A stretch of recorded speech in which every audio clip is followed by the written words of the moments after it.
Hi guys, इस tutorial में हम लोग सुपर विथ मेथड देखेंगे, यानी कि सुपर कीवर्ड का यूज करेंगे हम लोग मेथड के साथ। सो हाउ अ सब class can hide method of a super class. Concept बिल्कुल वही है जो वेरिएबल का था, फिर भी देख लेते हैं इसको एग्जांपल में। ठीक है, ये मेन मेथड है, इसको हम लोग बाद में देखेंगे। कभी कभी मैं बोलता हूँ कि बाद में देखेंगे और मैं इसके बारे में बताता नहीं आप लोगों को, और ट्यूटोरियल हमारा खत्म हो जाता है। तो आई होप कि आप लोग ये जो छोटा सा लाइन है, 2 लाइन का कोड रहता है, इसको आप लोग खुद से समझ पाएंगे अभी तक, बिकॉज हम लोग काफ़ी आगे आ चुके हैं जावा प्रोग्रामिंग में। और ये छोटे सी चीज़ है जिसमें कि हम लोग सिर्फ कॉल करते हैं एक ऑब्जेक्ट बनाकर। आई होप कि आप लोग इसको समझ पाएंगे। ओके, सो मेन कॉन्सेप्ट में आते हैं, जहाँ की हम लोगों ने एक फादर सुपर क्लास बनाया है। सो क्लास फादर जो कि सुपर क्लास, इसमें मैंने एक इंस्टेंस वेरिएबल बनाया है a=100। इसमें मैंने एक मेथड लिखा हुआ है जिसमें कि मैंने प्रिंट किया हुआ है सुपर क्लास a में जो भी वैल्यू होगा 100, वो आपके आउटपुट स्क्रीन पर दिखाई देगा जब आप पुट मेथड को कॉल करेंगे। ठीक है, इस फादर क्लास से मैंने एक क्लास डिराइव किया है सन, इसको हम लोग सब क्लास कहते हैं। इसमें मैंने एक इंस्टेंस वेरिएबल क्रिएट लिखा हुआ है जो कि है बी। देखिए यहाँ ए है और यहाँ बी है, यानी कि दोनों का नाम अब सेम नहीं है। ठीक है, जैसे कि पिछले ट्यूटोरियल में था। सो बी इक्वल मैंने लिखा हुआ है 200, और पुट नाम का मैंने यहाँ एक मेथड बनाया हुआ है, और इसका मैंने सिस्टम डॉट आउट डॉट प्रिंटल में लिखा हुआ है सब क्लास बी इक्वल बी में जो भी वैल्यू है, जैसे कि 200।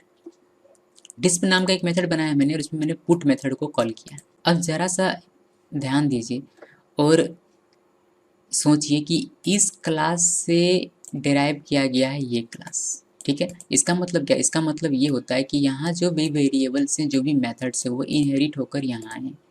ओके, यानी कि ए यहाँ आया होगा, पुट यहाँ आया होगा, तो पुट यहाँ से एक पुट सुपर क्लास का जो मेथड है पुट, ये इनहेरिट होकर यहाँ आया है, और साथ में हम लोगों ने इस सब क्लास में भी एक पुट नाम का मेथड बनाया है।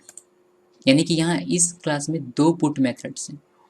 सो जब हम लोग यहाँ डिस्प मेथड के अंदर पुट मेथड को कॉल करते हैं, तो वो कौन से मेथड को कॉल करेगा, सब क्लास वाले पुट मेथड को कॉल करेगा, या फिर सुपर क्लास वाले पुट मेथड को कॉल करेगा जो इनहेरिट होकर इस सब क्लास में आया है। ओके, सो डिस्प नाम के मेथड को मैंने यहाँ मेन मेथड में कॉल किया हुआ है, और चलिए देखते हैं कि ये कौन से मेथड को कॉल करता है। जब इसको हम लोग रन करते हैं तो हमें आउटपुट स्क्रीन पर दिखाई देता है सब क्लास बी। सब क्लास बी इस सब क्लास का अपना पुट मेथड है, जो इसका अपना पुट मेथड है वही यहाँ कॉल हुआ है।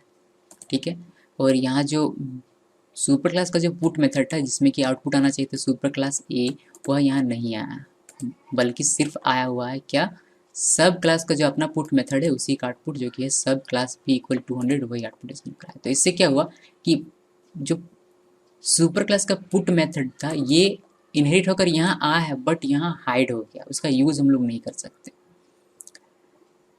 सो इसको यूज कैसे करेंगे, ये हम लोग सुपर कीवर्ड के साथ यूज कर सकते हैं। इसको हम लोग नेक्स्ट ट्यूटोरियल में देखेंगे। यहाँ सिर्फ सवाल कि कैसे हाइड कर सकता है सब क्लास एक सुपर क्लास के मेथड को, इस सवाल को हमने समझा, और इसका जो भी सॉल्यूशन है इसको हम लोग नेक्स्ट ट्यूटोरियल में देखेंगे। Thanks for watching.